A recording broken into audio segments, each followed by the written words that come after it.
জয় গুরু সবাইকে।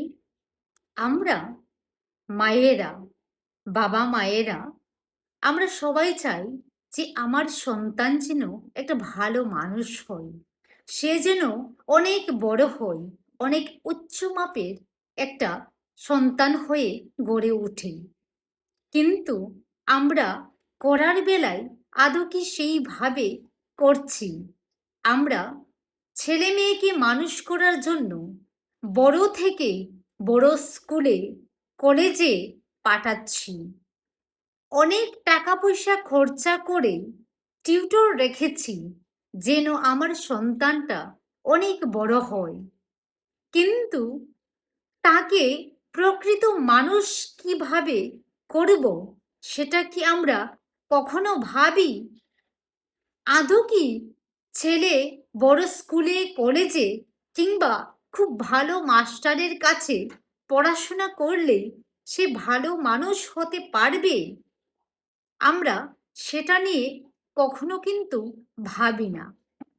তাই কি হয়, দিন শেষে আমরা নিজেদেরকেই দোষারোপ করি। আমরা বলি যে সারা জীবন এতটা খাটলাম, ছেলে মেয়ের পেছনে এত খরচা করলাম, বড় বড় স্কুলে কলেজে পড়ালাম, কি হলো? ছেলে তো মানুষ হলো না। পরম প্রেমময় শ্রী শ্রী ঠাকুর অনুকূলচন্দ্র কি বলছেন আমি একটু আজকে আপনাদের সাথে শেয়ার করছি। তিনি বলছেন, ছেলেকে শত শিক্ষা শত শাসনে কিছুতেই উপযুক্ত মানুষ করা যাইবে না। ছেলেকে শত শিক্ষা শত শাসনে কিছুতেই উপযুক্ত মানুষ করা যাইবে না, যাইতে পারে না। আমরা যত শিক্ষা যত শাসন যা কিছুই করি না কেন, এইসব দিয়ে কিন্তু আমার ছেলেকে উপযুক্ত মানুষ করা যাবে না। তিনি বলছেন, মা যদি তাহার জীবনের মূল ভিত্তিগুলিকে উপযুক্ত রূপে অটুট করিয়া বিন্যস্ত করিয়া না দেয়। আবার বলছি যে মা যদি তাহার জীবনের মূল ভিত্তিগুলিকে উপযুক্ত রূপে অটুট করিয়া বিন্যস্ত করিয়া না দেয়, তুমি তোমার শিশুকে যদি মানুষ করিতে চাও, তাহার দোষগুলিকে উপযুক্ত রূপে নিয়ন্ত্রিত করিও।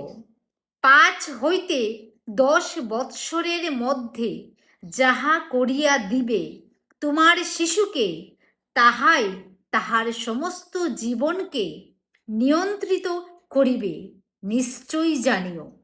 ঠাকুর বলছেন যে আমরা যদি সন্তানকে মানুষ করতে চাই, তাহলে তাকে যে আমরা 5 থেকে 10 বৎসরের মধ্যে যাহা করিয়া দেব, সেটাই কিন্তু তার সমস্ত জীবনকে নিয়ন্ত্রিত করবে। সেই 5 থেকে 10 বৎসরের মধ্যে সে যেটা শিখবে, সেটা মা বাবার কাছ থেকে, পরিবার থেকে, পরিজন থেকে সে যা দেখবে, যা শিখবে, ছেলের সামনে ওনারা যা করবেন, যা বলবেন, সেই সব কিছু থেকেই কিন্তু সে শিক্ষা আহরণ করবে এবং সেই শিক্ষাটাই কিন্তু তার ভবিষ্যৎ জীবনের শিক্ষা হয়ে দাঁড়াবে। তাই আমরা তাকে যত বড় স্কুল কলেজ কিংবা যেখানেই পাঠাই না কেন, যত বড় মাপের শিক্ষক দিয়েও পড়াশোনা করাই না কেন, সেই শিক্ষাটা কিন্তু তার জীবনের শিক্ষা হয়ে দাঁড়াবে না।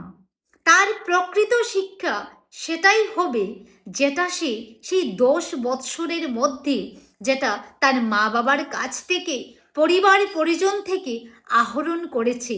তাই আমরা মায়েরা, আমরা বাবারা, আমরা যেন সাবধান হই। আমরা সেই ছোট্ট থেকেই আমরা যেন তাকে মানুষ করার জন্য যে পরিবেশ দিতে হয়, তাকে সেই হাত ধরে যেন আমরা সেইভাবে তাকে গড়ে তুলতে পারি। ঠাকুর বলছেন, আধোকতার সময় হতেই করে করিয়ে যা শেখাবি, সেইটি হবে মোক্ষম ছেলের, হিসেবে চল নয় পস্তাবি। আমরা যদি সঠিক সময়ে যদি তাকে প্রকৃত শিক্ষা দিয়ে গড়ে না তুলি, তাহলে কিন্তু আমরা সারা জীবন ধরেও কান্নাকাটি করলেও কিন্তু আমার সন্তান সেই প্রকৃত উপযুক্ত মানুষ হবে না। জয় গুরু।